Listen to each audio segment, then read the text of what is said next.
Saudações, que felicidade ter você aqui. Vamos discutir um tema interessante, mercado financeiro, com ele, Dr. Rodrigo Moraes, especialista em direito empresarial e mercado financeiro. É rápido, logo após a vinheta.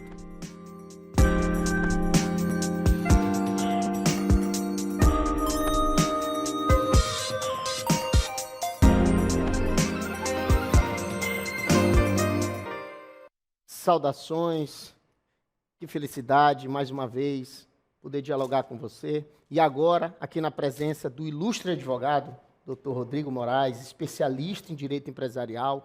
Dr. Rodrigo trouxe uma temática interessantíssima para nós, que é falar sobre investimentos no interior. Dr. Rodrigo, que satisfação, seja bem-vindo ao programa Saudações. Bom dia, Dr. Ted, muito obrigado por essa oportunidade, muito obrigado aos telespectadores. Então, podemos começar. Vamos lá. Doutor Rodrigo, essa ideia de investimento é fundamental agora, nesse momento. Não sabemos o que acontecerá nesse Brasilzão. Exatamente. E a gente precisa, né, aquele que tem condição de fazer qualquer tipo de investimento e aquele que conseguiu arrecadar algum valor, aquele que está pensando no futuro, precisa pensar efetivamente. O investimento no Brasil, doutor Rodrigo, sempre foi, e a gente tem ouvido, investimento em imóveis. Sempre quando se pensava em vamos fazer investimentos, se pensava em quê? Compra um imóvel. Só que agora, recentemente, a gente teve o censo. E o censo nos trouxe a seguinte informação, doutor Rodrigo. A população não está crescendo no formato que estava no decorrer dos anos. Então, houve, na verdade, um decréscimo nesse crescimento.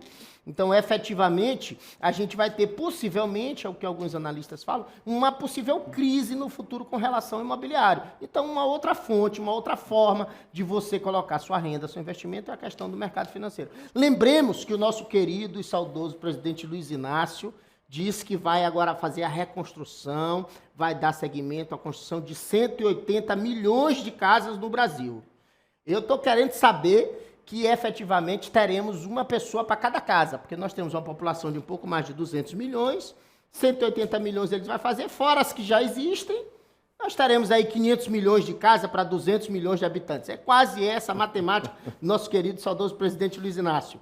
Mas, enfim, vamos falar de investimento, isso é o que importa. É para isso que nós viemos no dia de hoje, e eu quero que você nos diga o seguinte, doutor Rodrigo, por que investir fora do Brasil? Né? O Brasil não é a coqueluche, sempre se dizia, o Brasil é o país do futuro, o Brasil é a coqueluche dos investimentos, mas me responda, qual é a sua ideia, por que investir fora do Brasil? Fique à vontade. Perfeito. Então, doutor Ted, nós temos aqui um ditado popular que diz para não colocar todos os ovos na mesma cesta. Então, isso resume todo o objetivo da coisa. Primeiro, o Brasil é um país historicamente de turbulências políticas, temos passado por bastante turbulências nos últimos anos.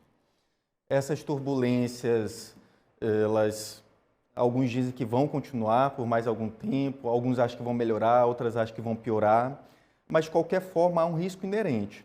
Além disso, nós temos um outro histórico, que são um histórico de políticos que não tem escrúpulo ou muito escrúpulo em colocar a mão no patrimônio alheio. Afinal de contas, os mais velhos lembram do confisco da poupança pelo governo Collor. Sim. Alguns temem que possa acontecer, não a mesma coisa, mas políticas parecidas, intervencionismo exagerado. Então, para tudo isso, a gente pode se precaver, remediar, alocando capital no exterior. Perfeito, doutor. Eu acho que a sua explicação foi absolutamente cirúrgica, porque independentemente do viés político que comanda o Brasil, a gente de fato vive há muitos anos uma instabilidade governamental, né? Nessa estrutura de comando. Então, essa instabilidade a gente sabe que altera a questão do mercado, altera essa questão, principalmente aquele que pretende investir do mercado interno, né? Por isso essa diferença. Mas vamos lá, eu vou fazer uma pergunta aqui que fora do script. E é difícil investir fora do Brasil? Quer dizer, essa coisa da insegurança do conhecimento, doutor Rodrigo. Eu digo assim, como adquirir, e aí é uma pergunta muito básica mesmo, como adquirir conhecimento ou ter segurança para fazer investimento fora do Brasil? Vou lhe dar um exemplo, porquê da pergunta. A gente sabe que aqui do Brasil a taxa de juros está mais ou menos 13,75, e a turma está naquela briga, vai baixar um pouco, vai baixar 0,25 ou 0,5 pontos percentuais. Mas a grande questão é a seguinte, a taxa americana ela é negativa. A taxa no Japão, no mercado japonês, é negativa. Então, assim, como investir, quer dizer, pela renda fixa, acredito que não seja uma boa opção investir fora, nos Estados Unidos, por exemplo. Vai comprar um tesouro americano, tu vai ter uma renda negativa, possivelmente, porque a inflação está maior do que o rendimento da própria renda fixa. Então, assim, de uma maneira geral, antes de entrarmos em perguntas específicas, eu quero que você nos diga, assim, a segurança dessa coisa, assim, do conhecimento de investir fora e como adquirir esse conhecimento. Então, primeiro, em relação à renda fixa, ninguém lá fora coloca dinheiro em renda fixa. A renda fixa é uma peculiaridade do Brasil, em que um país, por sua insegurança em investimentos privados, coloca uma taxa de juro lá nas nuvens para que atrai investimentos para os títulos de dívida brasileiros. Lá fora, o que as pessoas estão acostumadas a fazer? Ações, fundos de investimento. O americano médio, por exemplo, ele está acostumado ao filho completar 18 anos e dizer, olha, meu filho, está aqui as suas primeiras ações, sua primeira carteira, abre ele mesmo, orienta a abrir numa corretora. E nós estamos acostumados a colocar dinheiro na poupança. Na poupança. Que é um investimento, entre aspas, que perde até para a inflação, ou seja, você coloca dinheiro lá e você perde dinheiro direito. Mas, Rodrigo, isso não foi uma cultura do Brasil, a gente ouviu isso a vida inteira. Por exemplo, eu me lembro, quando eu era criança, que eu recebia de presente dos meus avós, meus pais, na infância, uma poupança. Eu disse, vou fazer um investimento na sua poupança. Quer dizer, era isso que se tinha. Essa ideia, por exemplo, o brasileiro comum tinha essa ideia como investimento. E aí, então, vamos lá. A que se deve essa distinção?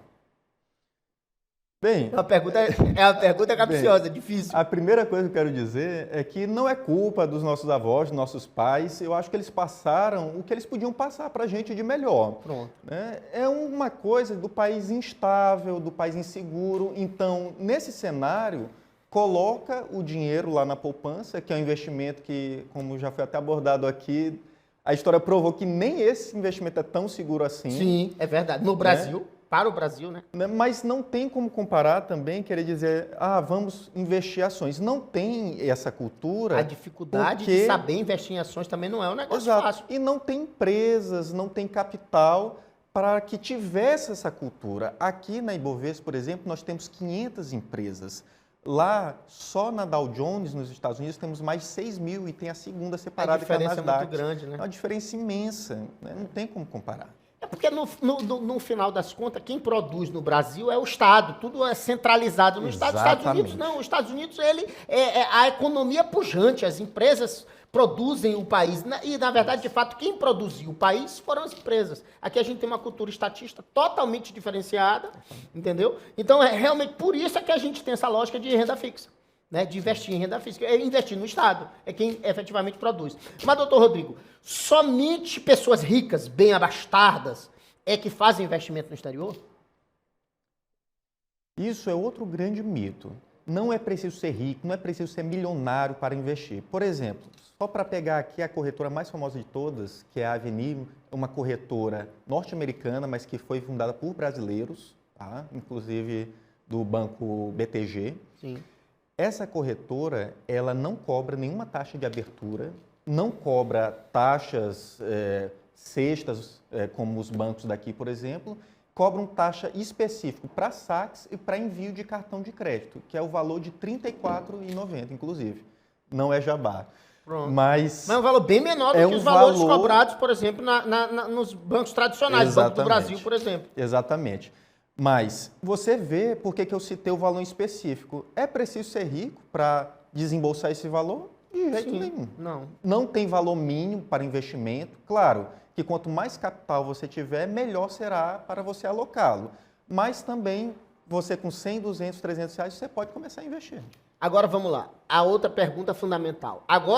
Estamos agora diante de uma discussão tributária absolutamente complexa no Brasil. em que o Brasil não está nem a par do que está acontecendo nessa discussão. Já tivemos aprovação aí na calada da noite, efetivamente, na Câmara e vai para o Senado. Quem é o relator dessa matéria no Senado? O senador do Amazonas, e ele disse, pelo menos na entrevista assim que recebeu a ação, que iria segurar um pouco, iria debater no Senado para poder seguir a aprovação. Vamos ver se ele vai seguir isso. A discussão é com relação à tributação desse valor, de valores investidos fora do Brasil. Há uma incidência, um risco de estarmos cometendo alguma infração criminal, ou como se dá essa tributação, assim, traz para a gente um pouquinho de luz com relação à tributação desses valores investidos fora do país e se pode fazer esse tipo de investimento e como fazer. Os investimentos internacionais não tem nada de legal neles, contanto que, obviamente, se sigam os regulamentos legais. A primeira coisa é que se deve declarar esses ativos, assim como se declara dinheiro em banco, imóvel, cabeça de gado. É um bem como qualquer outro, então deve ser declarado. Não declarar dinheiro no interior é um grande erro, além de poder configurar crime de evasão de divisas e sonegação. Pois é. E multas muito pesadas. Deve ser declarado para evitar tudo isso. No tocante a... Agora esqueci a pergunta. Vamos lá, eu quero saber... Vamos retornar, porque esqueci a segunda página. Vamos lá. Qual é o melhor tipo de investimento que a gente pode fazer? Qual é o melhor... Fique tranquilo. Qual é o melhor tipo de investimento que a gente pode fazer fora do Brasil? Melhor tipo de investimento? Sim. Olha, o melhor tipo de investimento é uma polêmica muito grande.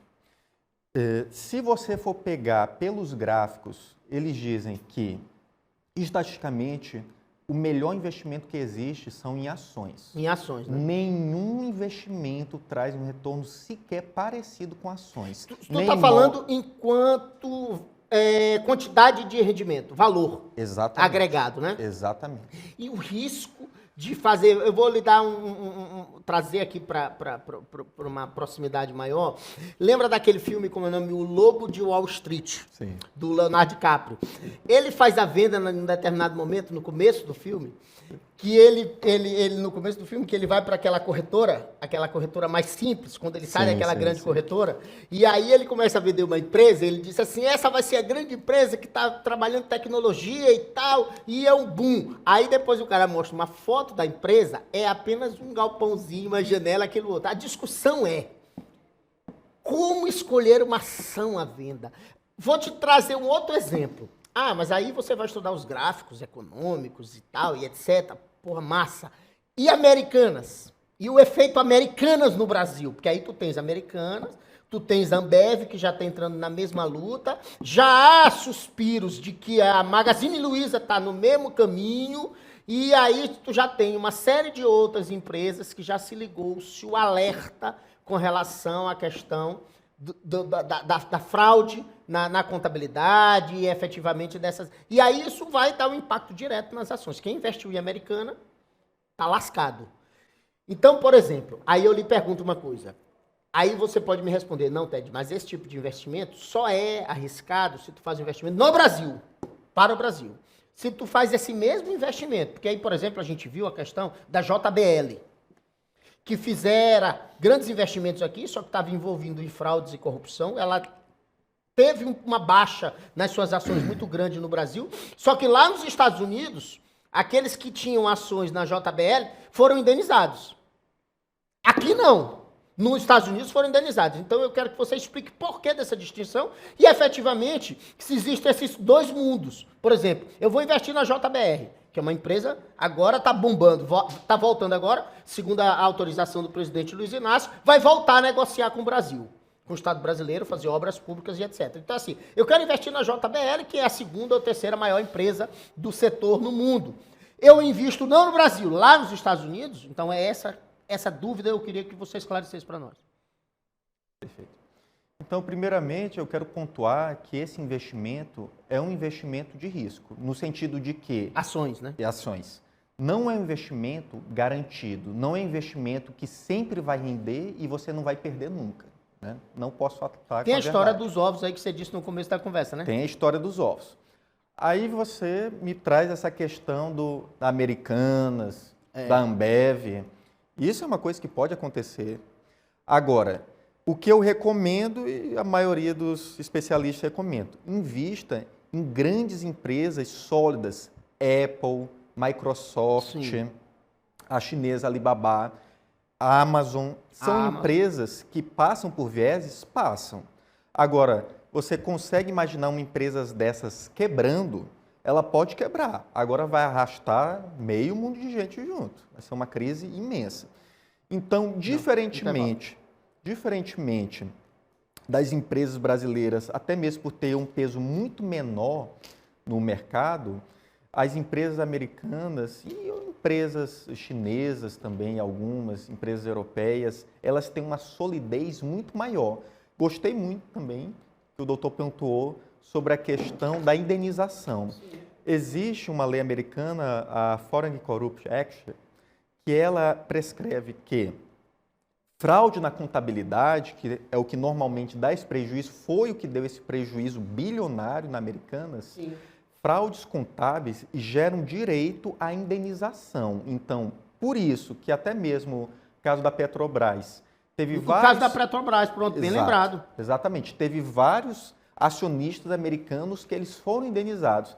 E o leigo pode ver e perguntar, mas o que é que isso tem a ver? Tem a ver que o americano, ele comprou uma ação ali... Confiando na estabilidade da publicação do que era dito. Da contabilidade, e tudo aquilo foi por água abaixo devido a fraudes, a esquemas, a corrupção. Então há uma segurança nos números lá na América, né? Há uma segurança maior porque há uma punição maior. Sim. Né? Se for feito isso, vai ter investigação, vai ter efetivamente pessoas indo para a cadeia por essa questão. Então, por tudo isso, se pensa duas vezes. Acontecer, acontece. Agora, é uma coisa mais comedida devido às punições que se existem para esses casos. Entendi. Então, efetivamente, baseado na sua fala, doutor Rodrigo, quem tiver... A pergunta vai ser depois qual a facilidade de investir nos Estados Unidos. Então, é complicado a estabilidade de investir no Brasil e possivelmente uma segurança maior investir fora do Brasil. A gente vai fazer um rápido intervalo e já a gente volta.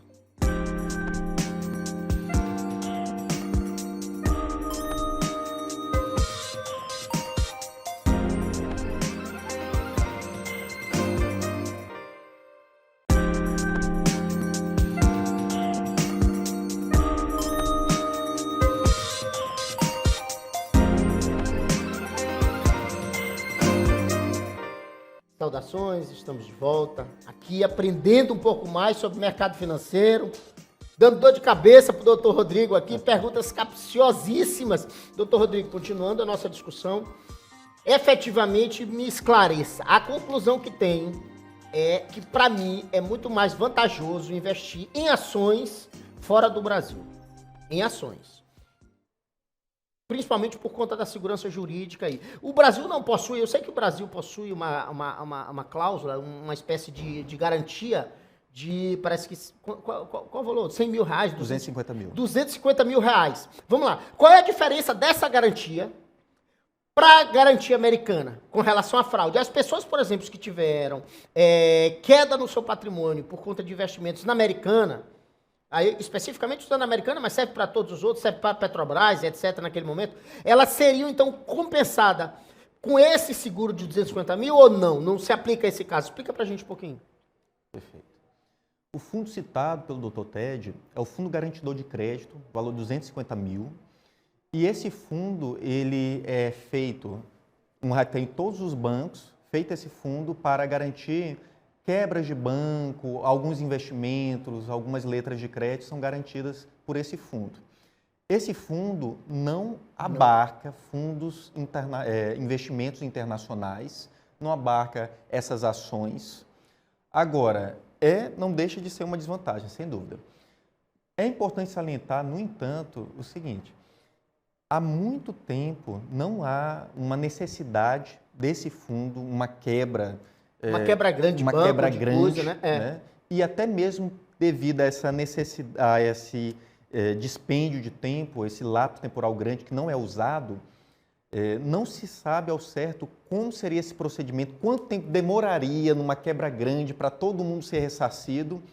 Há uma garantia, supostamente, de que todo mundo receberá. Agora, quanto tempo demoraria isso? Como é o procedimento? Como seria o procedimento? Não é que há uma dúvida. Né? Acho Com que certeza. a última vez que tivemos uma quebra-quebra grande de um banco foi aquele episódio, acho que no governo Sarney, se eu não me engano. Não sei qual foi o caso, rapaz. Se eu lembrar aí, que nós tivemos um problema aqui no banco, o banco quebrou. Não foi o Banco Safra que quebrou, né? Foi o Banco Safra. O Banco Safra que quebrou e uma galera tirou a grana. E aí, nesse caso, eu não me lembro, aí eu estou fazendo uma pergunta, não sei se o senhor tem essa informação. Naquela época, houve esse pagamento por esse seguro? Não houve pagamento desse seguro porque ainda não existia, então o isso é Fundo posterior, Garantidor né? de Crédito. Ah, foi criado exatamente por conta conta desse episódio.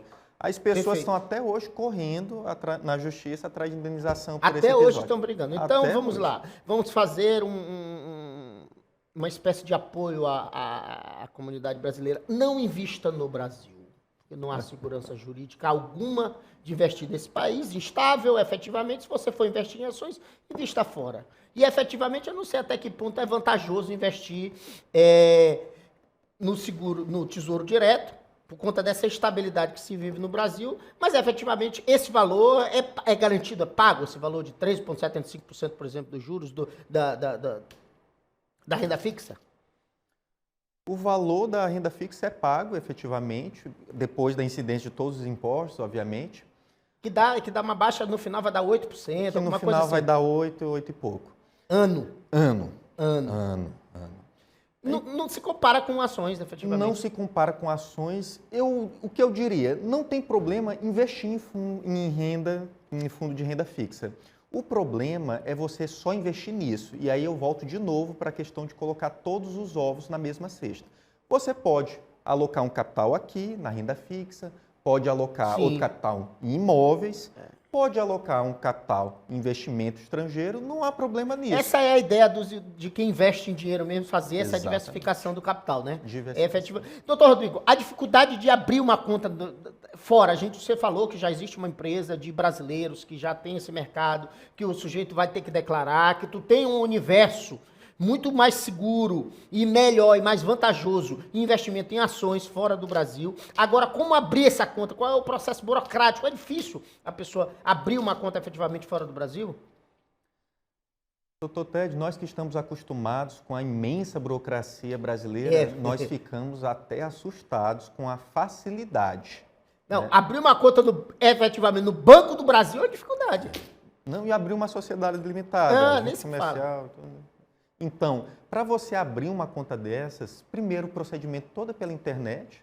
Você tem que preencher formulários, tem que apresentar documentos. Alguns casos, tem algumas corretoras que exigem passaporte, mas poucas. Tá?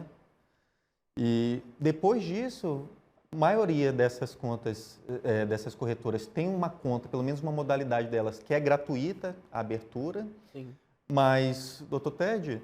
E custo disso, doutor Rodrigo? Custo disso, como eu disse, muitos desses são sem custos.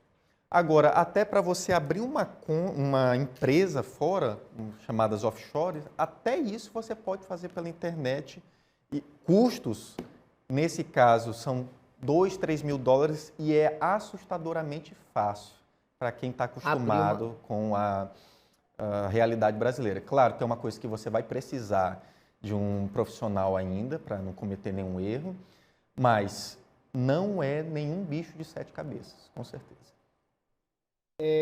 Vamos lá. E quais são os cuidados que se deve ter antes de fazer esse tipo de investimento? O principal cuidado, eu já citei aqui, tá? Quem está achando que pode fazer um investimento desse, não declarar na Receita, fique sabendo que as multas são muito pesadas, tá? Já tive um caso, apenas para ilustrar aqui, de um cliente que me procurou. Ele fez um investimento numa corretora dessa? Ele fez um investimento numa corretora fora, não declarou nada e tirou um cartão de crédito e começou a passar todo mês aqui. R$5 mil, R$6 mil, R$7 mil. Investir lá fora.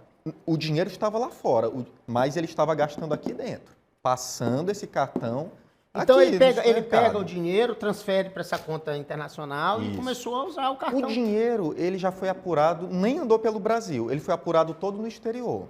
O dinheiro foi apurado lá. Todo no exterior. Foi pago honorários direto nessa conta. Entendi. Nem passou por aqui. Só que ele começou a gastar Só esse que ele dinheiro aqui. começou a gastar aqui e não declarava. O que aconteceu? Obviamente, a Receita percebeu ali que ele tinha uma saída e ele não tinha uma entrada, ele não tinha uma fonte de renda. Então, nesse momento, ele foi autuado, Começou a fazer investimento alto, certamente. começou a fazer alguns desembolsos mais altos também, e nesse momento ele foi autuado Para e declarar, cadê o dinheiro, meu patrão? teve que responder da onde que ele estava tirando esse dinheiro. Então, sempre digo, não se deve fazer levianamente uma coisa dessa. Não se deve, porque está se acostumado a ver, pessoa no jornal fez isso, isso e isso e não declarou nada. Não vá por aí, porque a pena, a multa é grande.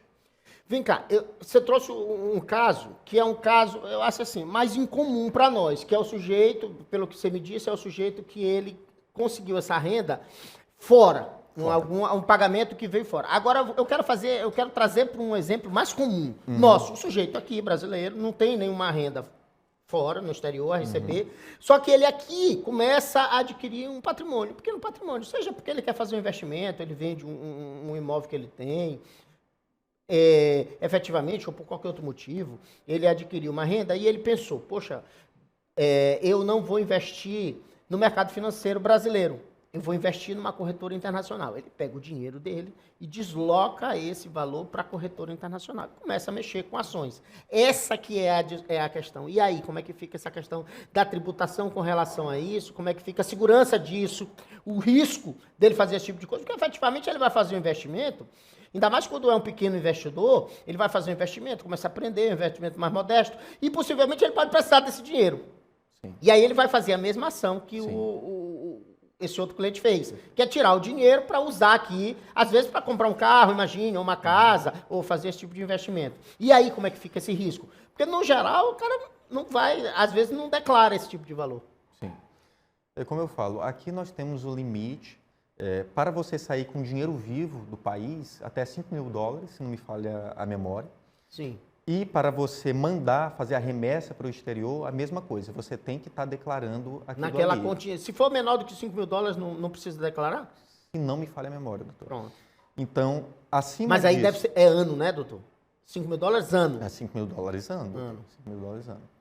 Então, após isso, tem o IOF que você paga, obviamente, mas você mandando, fazendo essa remessa declarada ou abaixo do mínimo legal, não há problema nenhum nisso, não tem ilegalidade nenhuma. E no momento de você trazer de volta, a mesma coisa. Porque a Receita, ela só entende a linguagem da entrada e da saída. Se você tem um capital aqui, quer mandá-lo para o exterior, você pode mandar e depois, declarando esse capital, você pode trazer de volta. Não tem problema nenhum, porque a Receita vai estar vindo da onde está saindo e da onde está entrando. Entendi. Então, não tem nenhuma ilegalidade, Tu vai não pagar tem nenhum só problema aqui. aquele valor que tu conseguiu, aquela história. Eu trouxe o pessoal aqui para falar sobre imposto de renda e aquele valor do ganho de capital Isso, normal, o como valor se do ganho de capital. esse investimento fosse no Brasil. Exatamente. Doutor Rodrigo, se despeça do nosso público. Eu agradeço demais a sua presença. Que papo gostoso, que papo agradável. Despeça-se, por favor. Então, quero agradecer a todo mundo que está assistindo pela sua audiência. Quero agradecer mais uma vez ao Dr. Ted aqui pela oportunidade e desejar um bom dia a todos. Doutor Rodrigo, vamos voltar aqui. Eu vou já faço o convite para o senhor voltar aqui para a gente discutir uma parte técnica de direito empresarial. Vamos voltar a falar aqui, vou marcar uma data para a gente vir aqui para discutir. Doutor Rodrigo, especialista em mercado financeiro, mas é um advogado empresarial brilhante. Então, a gente precisa vir aqui ouvir um pouco mais sobre essas questões do direito empresarial, que são importantíssimas, né? Para o empresário, para o pequeno empresário, para o grande empresário, para o Matheus que está assistindo aqui, de repente ele quer lhe contratar. Eu agradeço a todos, declaro mais uma vez justo, um beijo a todos e concluo declarando tudo justo. Estamos ali, doutor Rodrigo. Ali, ó.